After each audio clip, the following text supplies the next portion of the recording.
des plus grandes épreuves que j'ai eu à connaître dans la vie, c'est quand ma mère est partie. J'étais très jeune, j'avais 9 ans. Et donc, ma mère était un peu comme le pilier de la famille, quoi. Genre, même par rapport à ma foi. Ma mère a beaucoup contribué. Alors, quand elle est morte, évidemment, je suis passé par un temps de flou, de questionnement et tout. Il n'y avait pas bien digéré cela. Après, je me suis toujours dit que si ça...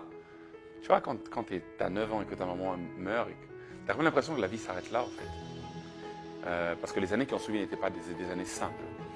Mais si je m'en suis sorti jusqu'à aujourd'hui, je me suis toujours dit que peu importe l'épreuve qui peut venir aujourd'hui, si ça là, ça ne m'a pas tué et que Dieu a été fidèle dans ça, je me réfère à ça pour trouver la force dans les épreuves d'aujourd'hui. Alors je ne sais pas par quelle épreuve tu es en train de passer en ce moment, mais souviens-toi que Dieu a été fidèle par rapport aux épreuves d'hier.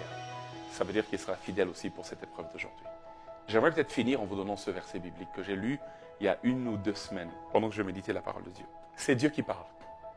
Il dit, « Je vous ai humilié, virgule, je vous ai éprouvé afin de vous faire du bien. » Donc ça veut dire que toute humiliation par laquelle tu passes, toute épreuve par laquelle tu passes, c'est la cuisine de Dieu pour te faire du bien. En vrai, l'épreuve n'est pas le point final de ta vie. Le point final de ta vie, c'est que Dieu veut te faire du bien.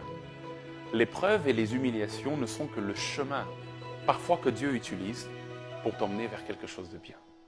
Je vous ai humilié, je vous ai éprouvé afin de vous faire du bien.